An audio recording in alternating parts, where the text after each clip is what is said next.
Welcome to Sam's Business Growth Show, where I'll be interviewing business leaders, experts, and entrepreneurs from around the globe. We'll be learning their story, how digital marketing has helped them along the way, and exclusive tips and insights to help you skyrocket your own business. Hello and welcome to Sam's Business Growth Show. This is the very, very first episode, and I'm absolutely thrilled to be joined by the social selling powerhouse that is Daniel Disney. He's the author of the Amazon bestseller, The £1 Million LinkedIn Message. He's generated over 25 million directly from LinkedIn leads. His content is viewed by over 12 million salespeople every single month. He's trained over 1,000 salespeople. He's the founder of The Daily Sales, which has over 500,000 subscribers. And I'm a personal lover of the memes and the regular sales content. Dan, thanks so much for joining me. How's it going? Sam, I appreciate the invite, and I'm honored to be the first guest on what I'm sure is going to be an amazing show. So thank you for having me. I'm really excited to chat with you today. Fantastic. We've got a lot of ground to cover, Dan. So we're going to start off, if we may, with kind of your background, kind of what's got you into this business, and kind of learn a bit more about your story, if we may. If you kind of tell us where you grew up, how you got into kind of the sales business, and how you kind of came up to growing your own business. Yeah, of course. Well, I think I'm one of those kids that kind of always had that entrepreneurial spirit, tried many little businesses when I was young and always had this dream of running a business. Now, I think those ingredients then connected me quite well to a career in sales. So as soon as I was 16 and went to get my first job, ended up in a entry-level sales role and fell in love with it very early on. I think sales has a lot of aspects of running your own business. You've got to go and find your own customers. You've got to manage targets. If you want to earn more, then you can go out and, sell more, which, for me worked really well. So yeah, across the years, did a variety of sales roles, climbing the sort of sales ladder. And then around 7 years ago, started to use LinkedIn when it started to become quite a big part of B2B selling. And that essentially is the sort of start of the journey that's led me to where I am now, running a sort of social media based business and helping salespeople and businesses learn how to leverage LinkedIn. And I mean, for me, having been through this sort of journey, I started in traditional sales. I was out there knocking doors and making cold calls, to sort of see the transition, both as a salesperson, but also as a consumer in how we communicate, the tools we use, the platforms we use. For me, that is why LinkedIn and social media is so important and valuable right now, because it is a big part of all our lives. So yeah, from very sort of humble beginnings as an entry-level salesperson, working through that sort of corporate world, what I've noticed is how so much has changed in the tools that we use to sell. Definitely. No, that's awesome, Dan. I know that it sounds from kind of, I've learned a lot of your stuff. I've read a lot of your stuff. I've seen a lot of kind of podcasts and videos that you've been on yourself. And I know you kind of started off, was it Homebase or somewhere similar that you started working? You kind of worked your way up for sales jobs from there. Is that right? Yeah. Homebase was my first job. I actually joined or was hired on the checkouts, like most 16-year-olds were at the time. And after a few weeks of working there, the sales manager of the sort of the showroom, the kitchens, bathrooms, approached me and sort of said, would you like to come and give this a try? And just gelled instantly to it. And it was one of those things that you kind of given a few days sales training, you're taught how to design a kitchen, which is quite bizarre when you're 16 years old. But I just absolutely loved it, going up and finding customers, getting to know them and helping them sort of transform something that was quite important to them was amazing. But yeah, started off at Homebase and then, climbed. I worked in kitchens and bathrooms for several years, got up to sort of sales manager, and then moved into the sort of tech space and ended up sort of selling tech training and software, which kind of took me up till when I left the full-time world just over 2 years ago now. Nice. Okay, cool. So yeah, after kind of you did your Homebase, you kind of worked into kind of tech sales and things like that. Were you a sales manager, or what was kind of your experience, and what were you doing exactly in the kind of roles after Homebase? Yeah, so after I left the sort of retail arena, I went in as a regional manager in the sort of tech space. So I was leading salespeople across the south region of the UK to sell tech products, tech training, and responsible for the hiring, for the training, for the development, for the progression, being targets, etc., for that group of people. And did that across a few companies, working myself up to head of sales, where I ran salespeople for the entire UK in that arena, which I left at the end of 2017. Brilliant. Okay. And would you say that's kind of helped you along the way, kind of giving you some of the tools to kind of start your own business in that sense? And if Yeah, so, how? yeah. I mean, obviously, working in sales, you meet business owners, and especially when I was selling in the B2B world, most of my customers, my team's customers, were ultimately either senior decision makers, directors, or they were the business owners if we were selling to sort of small to medium businesses. So I've spent so much time getting to know and meet business owners, and one of the biggest things I'm grateful for that I get to have, and one of the things I see in successful business owners, is a confidence and ability to sell. I think Sure. as a business owner, if you're an entrepreneur and you work for yourself, or if you run a business, having a understanding and a sort of at least some level of confidence in selling can go a long way. And it's helped me massively in taking an idea and being able to sort of build it up enough to go solo. I mean, to give you a bit of an insight, I started the daily sales as kind of the catalyst for my going self-employed as such and starting a business.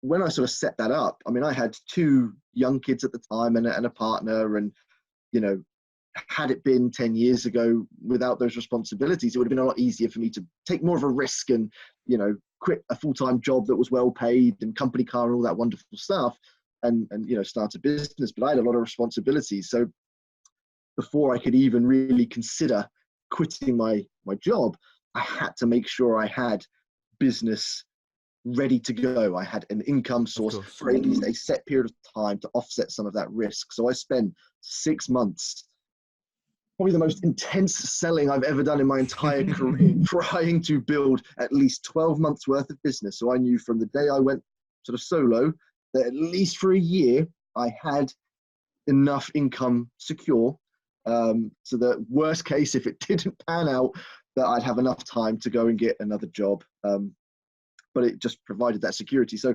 it was that knowledge and confidence in selling that allowed me to kind of do that and sort of take that leap. Amazing.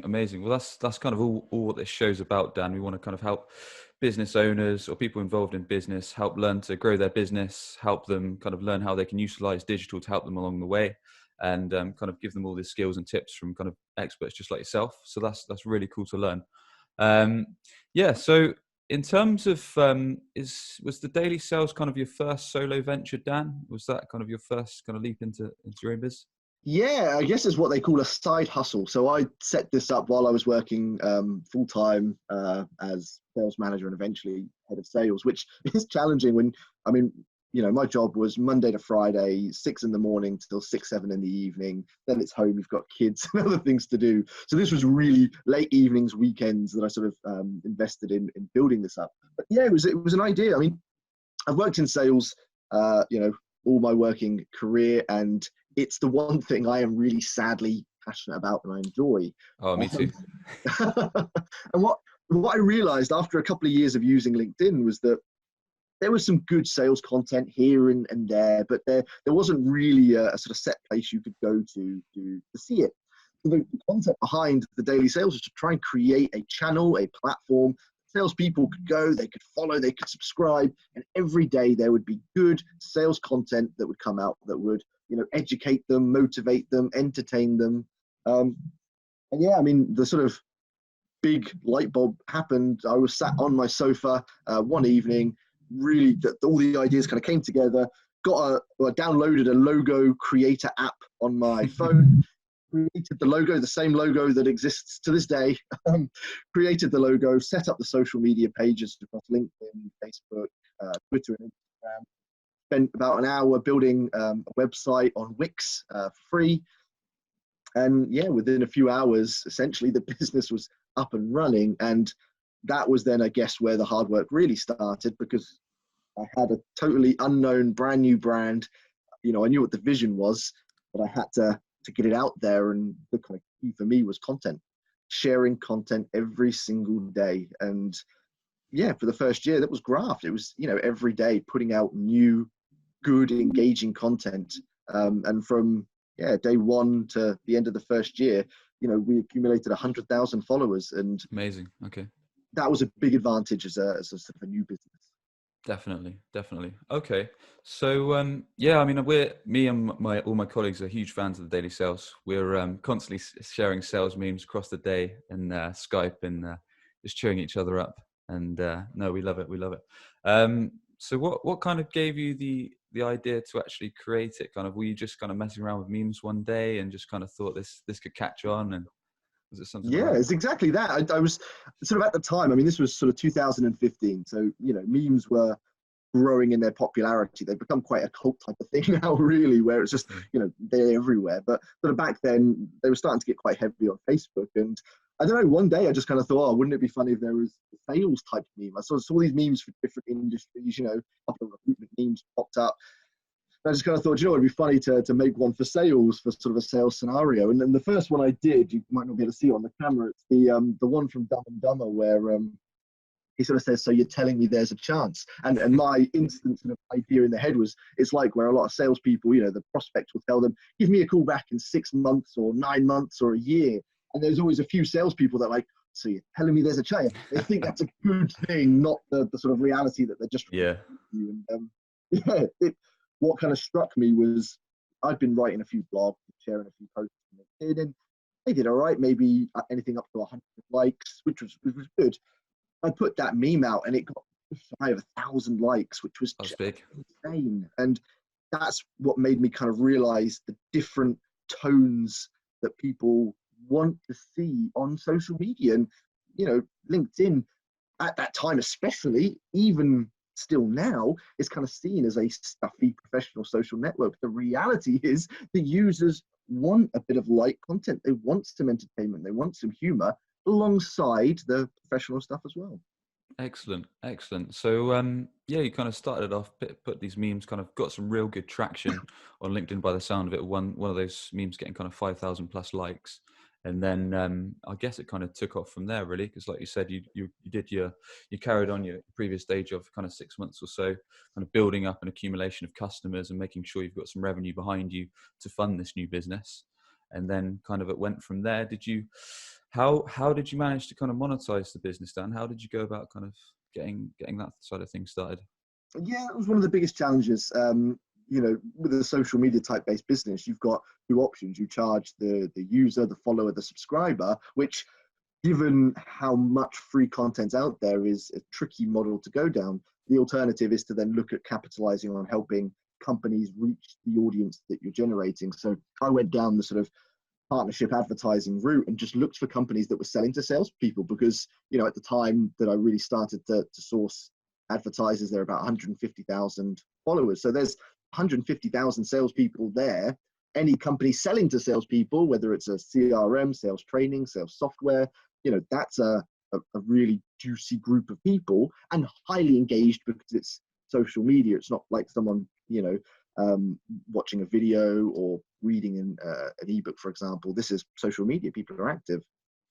So the job for me was to go out and find as many sales companies that are selling to salespeople and just present them this opportunity. Look, here's an audience. It'd be great to get you on board. But just to give you a bit of an insight, there isn't many, if any, other daily salesers out there that are doing this. There's no sort of playbook for what do you charge? What do you offer? How do you? There was no guidebook to this whatsoever.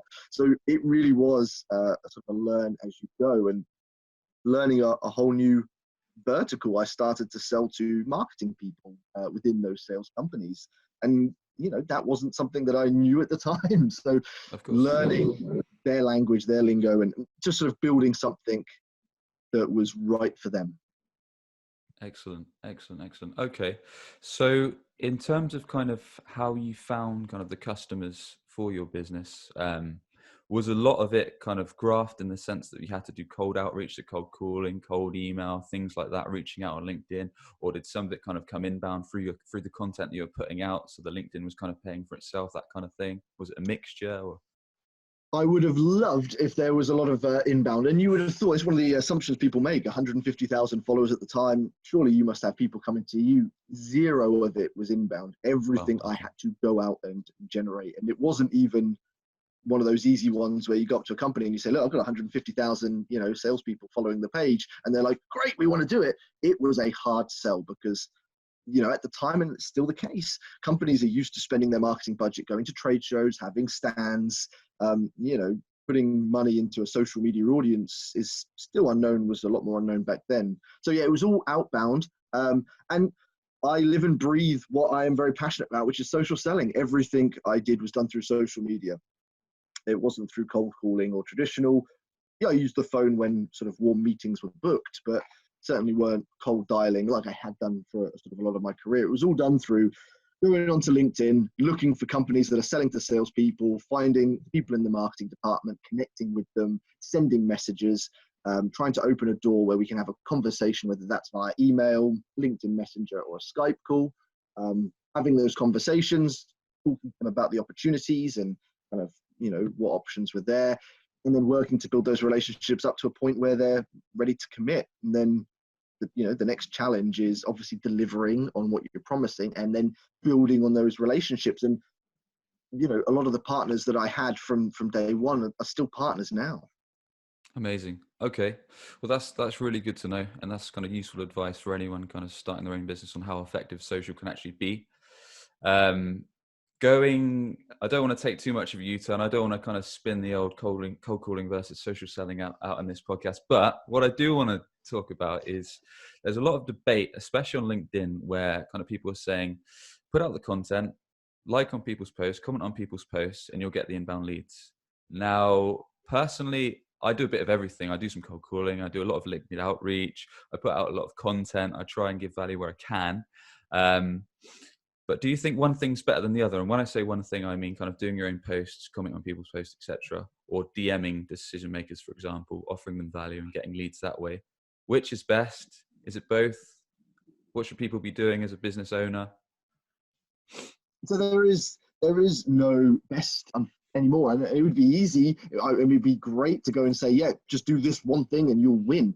That's not the case anymore. We live in this kind of modern time where everyone's using different things. As a salesperson, as an entrepreneur, as a business, if you want to effectively reach your sort of audience, your prospects and your customers, you're going to need to use lots of different tools. There is no one to go to anymore. It's not like 10, 15 years ago where, the best way you could get hold of people was through the phone, because that was the only way that, you could really communicate with them. Now you've got phone, email, social media, text, video, and people are using all of these, regularly. So my advice is don't look for which one is best. Look to be leveraging each of them as much as you can. Make cold calls, because there are people out there that are only going to respond to you if you pick up the phone and call them.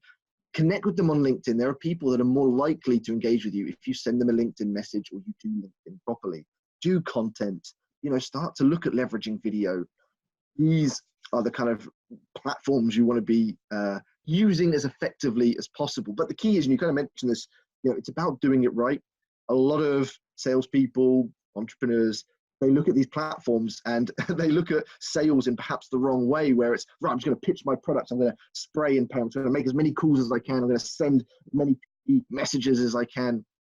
And from experience, I want to scrap that mentality. Using these tools, all of them work best when you just go out to help people. Just go out and talk to people, see what challenges they have. And if you can help them with your product or service, great, then you've got an opportunity. But that kind of trying to sell to everyone is a really tough approach to sort of make successful in 2020 and beyond. You really want to just strip it back and kind of have authentic conversations. That's what works on LinkedIn. That's what works on the phone. That's what works through content. It's not about trying to sell something. It's about trying to help people give first, give value. That's what I found and seen others find to be most effective. Awesome. And I think that's really sound advice, Dan. And I've certainly learned a lot over the kind of last few years, especially from your content. And I'm also a big believer in kind of utilizing all the channels, but not just all the channels, kind of the channels where your actual ideal customer is going to be on, because there's no point kind of tapping into something, whether that's LinkedIn, whether that's paid ads, whether that's search engine optimization, whatever it may be. do it, but do it if your customers are there. The first question you need to ask is, where are my customers? What are they using? You know, are they on the phone? Chances are yes. Are they using email? Chances are yes. Are they using social media? Chances are yes, but which ones are they using? Are they on LinkedIn? Are they on Twitter? Are they on Facebook? Are they on Instagram? Are they on all of them? You know, you as a salesperson, as a business, you are defined by your customers. Find where they are, find which ponds they're in, and they're the ponds you want to fish in. Amazing. Okay, well that's really useful for everyone listening and everyone watching. Cool. So kind of going back to your own business, kind of what would you say were your kind of biggest highs so far, and your biggest lows?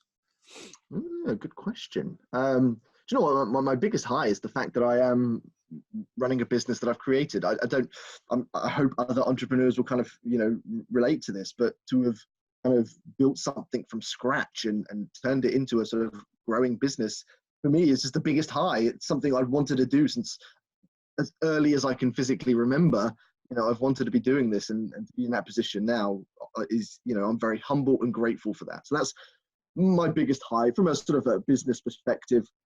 Seeing my brand on people's walls, in offices all around the world, people messaging me from different countries, you know, being grateful for the content, for the blogs I write, for the memes I make, you know, stuff like that is unreal. And 2 years ago, I went to the BESMA Awards, the British Excellence in Sales Management Awards in London. Awesome. Jimmy Carr was the sort of host, and, you know, I actually got to sponsor one of the awards and to see the Daily Sales up on stage, you know, massive moments like that, you know, definitely are big highs. A low point, I guess one of the biggest challenges in working for yourself, and I'm hoping people that work for themselves and work from kind of home offices will appreciate, is, you know, I miss working with people every day. That's probably one of the biggest things I miss. Let's say it's a low point, you know, I get to go out and speak in front of big audiences, and I go to a lot of events. So I do get to see people, but I do miss that office environment, going in, leading a team, working with a big group of people. That energy is you know, you do kind of miss that, but, you know, I get to find it in other ways. But that's probably one of the biggest challenges. Amazing. And it sounds like you've traveled around the globe a bit, Dan, in kind of your sales training adventures, and talks and kind of keynotes that you've done. Is that right? Yeah, I've done a lot over Europe, sort of for the first year, and then towards the tail end of last year, did my first US speaking gig in Detroit, which was amazing. And actually, next Monday, I'm flying off to the Philippines to sort of kickstart this year, speaking and training a company over there, and a few more exciting trips in the pipeline for this year. So I personally enjoy traveling. It's an amazing opportunity to get to see different parts of the world and sort of take the things that I'm passionate about and help. You know, my passion is to help people, and to get to help them in different parts is amazing. Oh, I think that's what sales is all about, isn't it? I mean, obviously you can make good money selling, and as a business owner, you need to kind of be able to sell, or you need the staff to be able to kind of bring in the revenue. And at the end of the day, if you can help people along the journey, then it's going to grow their business. It's going to grow yours. Yeah. Well, sales should be a win-win. You know, a sale should be a win for the customer. You're helping them with your product or service. They should be getting great value and a great benefit from that. And then you benefit from getting the revenue, which is obviously what, you know, you as a salesperson live from, or you as a business lives from. It should always be a win-win. The biggest misconception in sales, and, you know, why people don't trust or are scared of salespeople, is because they think that they're just out to sell them something that they don't want or need. And there are unfortunately bad salespeople that do that. But take that away, real salespeople, good sales professionals, good businesses, they're out there helping. They're out there providing something of value. And that, for me, is why sales is great, or it should be great.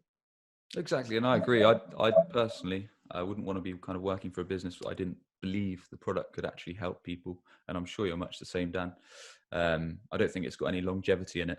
So if you're kind of offering a product that's a kind of quick win, or it's kind of a waste of time, or it's kind of high pricing and not really offering value, then it's not going to have any legs in it, let's say. No. Cool. Okay. So I think we've kind of touched on this, but one of our questions is how has digital marketing kind of helped your journey and your business grow? We've touched on it a bit, but I think it's kind of linked in, I guess. Yeah, I mean, social media, digital marketing has been the lifeblood of of the business. And I guess, I ultimately have three sort of businesses. The Daily Sales is its own business. The revenue comes from the advertising packages. Then I have sort of me split into two. So there's Daniel Disney LinkedIn social selling trainer, and companies book me to deliver a sort of 1 day, 2 day masterclass. Then I have sort of Dan Disney as speaker, and we get booked to speak at events. And so social media is the lifeblood of all three of those businesses in finding and generating, winning and maintaining relationships with these people. So yes, digital marketing is a massive part for most businesses and industries now. There's very few industries that aren't active on social media. So for me, it's been a massive advantage, and it's what helped me build a business whilst working full time. It's what helped me generate the customers to then take it on, and it's what's helped me grow consistently sort of since the start. I guess just to throw some top tips for anyone who's watching, and everyone who's watching and listening on this, is where possible, give as much value as you can. I refer to it as the 80-20 split. A lot of companies and salespeople and businesses, 80% of the content they share on social media, sort of digital platforms, isn't valuable to the audience. It's just self-promotional advertising stuff. Here's our latest offers. Here's our new testimonial. Here's our case studies. It's all me kind of stuff. And it doesn't drive engagement. It's unlikely to drive business or any great results. You want to flip it around. So 80% of what you share is valuable to your audience. Here's some industry insights. Here's some top tips. Here's some experiences, things that are going to be interesting and valuable to them. Then you earn the opportunity that 20% of what you share can be about you and your products. You'll generate more from it because you've given first. And that's probably my biggest lesson in the sort of social digital space. That's brilliant, Dan. 80-20 rule, I love it. And I was just going to ask, actually, really, for any business that's kind of dabbling in kind of social media marketing, social selling, what would be the best way to either get started or to kind of up their efforts? Would you say that's kind of the rule? Go for the 80-20, give, and then ask? Definitely go for the 80-20. So just try and give more value in your content. Try and educate, provide insights, or entertain your audience in a nice balanced variety on a consistent basis. The other top tip I would really push is your personal brand. Yes, people buy from businesses, obviously, but we live in this age now where people are buying from people at a much more heightened level. So whether you are the business owner, whether you are the salesperson, whatever role you have in the business, you have an opportunity to build and leverage a personal brand where you get to share people in your journey and what you're doing. And people then buy into you, which will result in them buying into your company. Same principle with this sort of 80-20 split. The content you share is valuable, but you start to put your real own personal tone. You share your stories, your experiences, your knowledge, and people will start to sort of follow that. And that's a very powerful thing to do. I guess the way I like to highlight this is ultimately I'm just an individual man who lives in Portsmouth in the UK, in the south of the UK.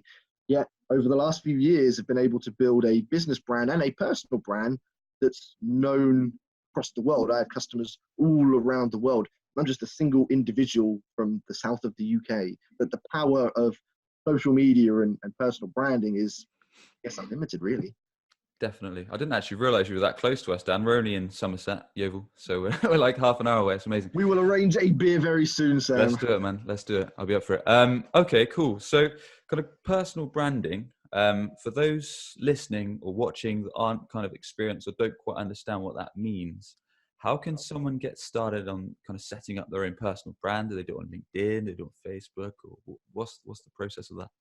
It's a good question. It's funny because I'm writing my second book at the moment, and I'm just sort of covering the personal branding section. And it is one of those words that you see thrown around everywhere. Everyone's talking about personal brands, but it's kind of hard to really take any substance from that and know what it is. The way I kind of like to put it is with health and fitness, they say you are what you eat. If you eat rubbish food, ultimately your body is going to be operating in a sort of subpar way compared to if you filled it with healthy food. Well, in social media and personal branding space, you are what you create, like, comment, share. Everything you do on social media feeds that personal brand, that reputation that you have, that digital footprint. So the best place to start, and it is really, really simple, It's just to start sharing content, creating your own content on a daily basis.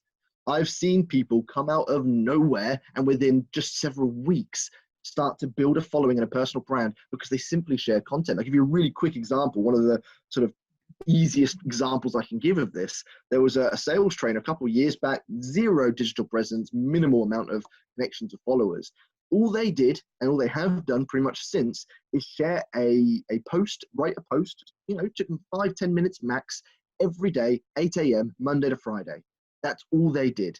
And after a few weeks, it got more and more traction. And as the years have gone on, they've generated about, I think it's 20,000 followers they're on now, globally known personal brand, really strong reputation in the industry. And that's the only thing they've done. Bearing in mind, there's tons of other things you can do. All they did was that one thing, 8 a.m., one post, Monday to Friday, consistently. That's what they were able to build. And they were able to generate so much business from that. Yeah. One post every day. So that's probably one of the best places you can start. I may know who that might be. You probably do. I try to, I don't like to point I don't, directly. I don't want to. We'll leave that for now. I think he might be on the show actually in weeks to come. So that'll be cool. We'll leave that for then. We'll keep the viewers and listeners on edge. No, that's cool. That's just saying kind of to touch on that kind of regular content putting out. Should we be putting out a LinkedIn post daily? Is that what you're saying, Dan? Kind of.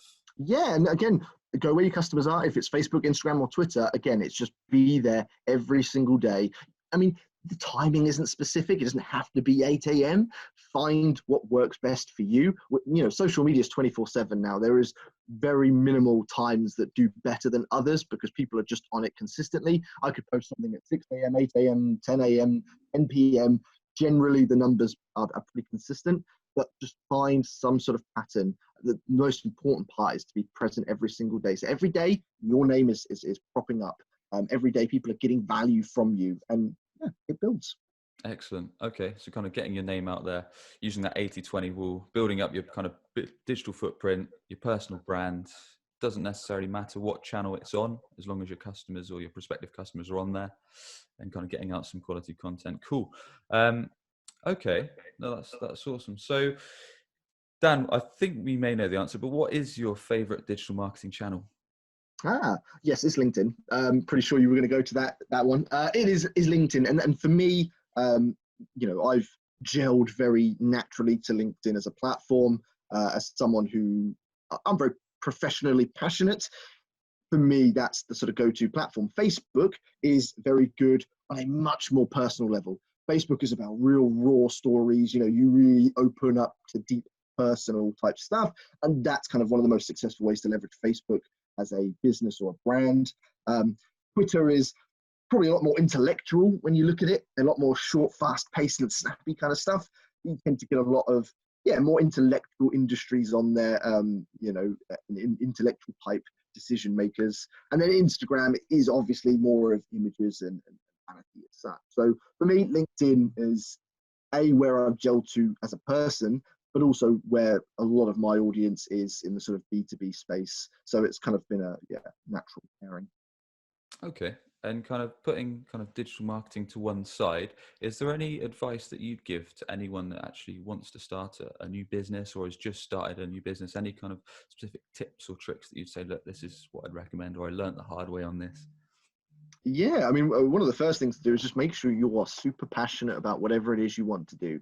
As someone who's always wanted a business, I have come up with so many ideas, and I think if you were to ask my partner, she would tell you with quite a stern face how many ideas I have had over the years. And it's by the fact that they don't really turn into anything because you don't have the right amount of passion to kind of see them through.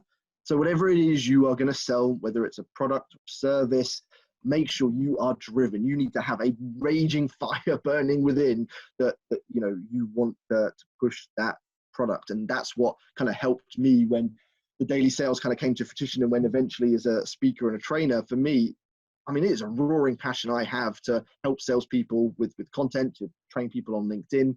And that's what helps me push through all of the challenges that are going to come. And it's the same in sales. If you've got salespeople, you want to make sure you inspire that raging passion within them for your product so that they are able to push through all of the challenges that they're going to have. That would be the sort of first top tip. The other tip is to adapt. And that's something that's helped me as a salesperson and as a business owner. Adapt to the people you talk to, adapt to the changes in the industry, the changes in technology, adapt to your customers and your prospects. You know, you need to be very versatile. It's very hard to be sort of stubborn, stuck in your ways and successfully grow a business or be successful in sales. Amazing. Okay. It's kind of passion for what you're doing and belief in kind of the product or service you offer and the ability to adapt as things change, as things move on and things like that. I can certainly relate to the passion side of things. I mean, I love digital marketing. I've been kind of selling websites, online marketing, SEO, apps for years and years and years. My cousin got me into it and I've been hooked ever since. I've tried working in a call center, kind of selling ink cartridges and stuff over the phone, but it just doesn't do it. You've got to believe in it. 100%, you've got to believe in it. And you know that better than anyone. Right, Jim, if you're going to get someone to buy from you, you need to inspire them that they trust you, that they want what you're selling. And the only way you're ever going to stand a chance of doing that is if you genuinely believe in yourself. When I look at, I mean, I've led sales teams of up to about 300 people. And when I look at the people that struggle the most in sales roles, it's the ones that don't fully believe in what you sell. I literally did a post sort of along this lines this morning in terms of the difference between making excuses or finding a way. And it's the salespeople that find excuses, you know, they often don't have that confidence in what they're selling. So of course it's going to be too expensive. If you think it's too expensive, you know, you're not going to be able to convince the customer that it's not too expensive. But if you believe it's good value for money, you have a greater chance of you know, expressing that to them. So yeah, you have to believe first. It's key. 100%. Okay, we've actually got we had a question from someone on LinkedIn for you, Dan. So it's Sharon Riley has asked, with an overload of social selling platforms, where can you start? Interesting. Overload of social selling platforms. I'm not sure if they're talking about social networks or sort of tools to use, but again, sort of flipping back to what we've already spoke about, you want to find where your customers are. Spend an hour or so just researching. Just look at, you know, go through your current customers, go through your prospects, and just look on LinkedIn, Twitter, Facebook, Instagram. Look at where they're present, where they're active, what they're using it for. You know, you might have customers that are on Facebook, but they may be using it personally, not professionally. So just look at where they are, then, you know, where there are starting to be stronger numbers. That's where you want to kind of put your focus and time into it. There are lots of tools out there, not as many in the social selling space yet, but there are tools out there. Again, look at the ones that are going to help you the most. I personally tend to try things first. So where there are free platforms and things, if I can see that they work first, then if it's going to go somewhere, I will start to invest money into it. But always try before you buy. I see a lot of businesses, especially, struggle with that. They'll sort of try and throw money at everything, thinking that that's going to kind of be the you know, the key to success. And I see it on LinkedIn as well. People will start to upgrade their accounts and they'll pay their £60 a month for Sales Navigator or premium accounts because they think by doing that, they're going to generate lots of business, and they don't fully appreciate the work you need to put in to do it. So yeah, that's probably, I guess, where I've kind of learned over the years. But find where your customers are. If you're looking through this crowded space and looking at all these social networks and platforms, just look at what your customers are using. Excellent. No, that's sound advice. And kind of going back to kind of companies kind of upgrading to LinkedIn Premium, LinkedIn Sales Navigator, I agree. I mean, you've got the 30-day trials there for a reason, so you can test it out with your sales guys, see what works, see what doesn't. On that note, are there any tools, kind of free or paid, Dan, that we should be checking out when it comes to social marketing, social sales? Yeah, one of the best tools that has been a huge catalyst for you know, the success and growth I've had is auto scheduling tools. So I started off using Hootsuite. I now use Buffer just because of the scale of what I'm doing. But essentially what they do is allow you to schedule content ahead of time. So, you know, I actually spent a fair bit of time this morning scheduling sort of partner posts and content for the next couple of weeks. So it's all scheduled there in advance. So at that day and time, content goes out, which then frees me up to do the other parts of the businesses that I run. So most of them offer free accounts, and usually up to 3 social media networks, and they usually give you a set amount of shares in advance that you can schedule. In the beginning stages, that usually is more than enough. And then as you start to build a business and a following and an audience, and the demands increase, you know, they're not massively expensive either. I think Buffer cost me £10 a month, and that allows me pretty big scope to schedule in advance and across a whole multitude of channels. Excellent. Right, Dan, I'm aware we're getting near time, but I've still got a few kind of questions I want to pick your brains on, especially when it comes to social media marketing and social selling. One thing I do want to ask now, when it comes to kind of putting out content, putting out posts, either on your personal brand or for your company pages, should we be focusing on text-only content? Because I'm aware that that seems to sometimes get a better reach, or should we do some video-based content? Because I've seen, especially on my own feed, that my videos tend to get quite a lot less views. Does that matter? Does it not? Very, very good question. Probably the best question I think I've ever been asked on a podcast. That's really good. And you are 100% spot on. There's kind of an important message in it. Text-based content is the best performing content on LinkedIn right now. There are too many people trying to suggest that video is better content. Unfortunately, it's not, from both an engagement point of view and even an ROI point of view. And I speak that from my own experience and also working with a lot of salespeople and businesses. Text-based is the best right now, but LinkedIn is trying really hard to push video as much as they can. So my recommendation, kind of, alluded to it there, is to use both. So I would probably lean slightly more heavier on the text-based. So maybe 3 or 4 posts a week you do are text-based, sort of statuses and updates. And then maybe once or twice a week, you might want to then put out a video as well. So it kind of sits in a nice balanced variety. But variety is key, and it always has been key. I see a lot of people that just try and do one form, and they might get a little bit of traction, but they soon lose it because it's just the same thing over and over. Variety has been key for me, and over the many years of using LinkedIn, have a mixture of text-based, image-based, video-based, Meme-based. that variety. A few memes here and there. A few memes here and there. Hey, if it's applicable and it works for your audience and the tone is right, 100%. You don't have to convince me to share memes. I think they work great, but they're not for everyone. So I always like to be careful. Amazing. So kind of spice it up. Don't just stick to text. Don't stick to images. Don't stick to video. Try and do the majority of text-based posts, it sounds like, but add a few kind of videos and images here and there.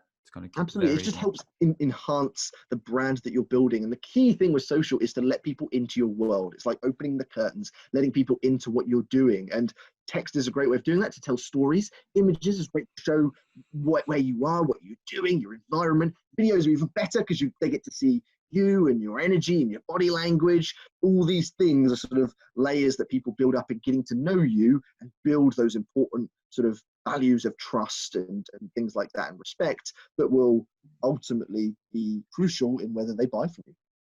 Amazing. Okay. We're getting close to the end, Dan. What's the one thing that any business should be doing today, or at least starting today, that's going to benefit their business in terms of digital marketing? Use LinkedIn. Start today. Start using. When I say use LinkedIn, use it right. So start to leverage it in the proper way. Try and switch off that autopilot. We all have this autopilot where we think, I'm going to use LinkedIn, so I'm just going to start, posting all my company blogs from the website. And I think, that's autopilot. Basically, that's what's right. Switch that off. Just start to consume content. Try and look at it from a consumer point of view. Put yourself in your customer's shoes. And as we've already kind of covered in this, start to give value. You're going to do one thing. Use LinkedIn every single day, share a piece of content, whether it's text, image, or video, and make the majority of those posts, at least 80%. If you can, 90%. If you get 95% at the start, the more you give, the more you will get back. And as you start to build more momentum, you can start to, ask for a little bit more back. But at the start, the more you give, the quicker you'll kind of accelerate that growth. So just share content every single day. One post a day is more than enough. You start to post more than that, you can start to overwhelm.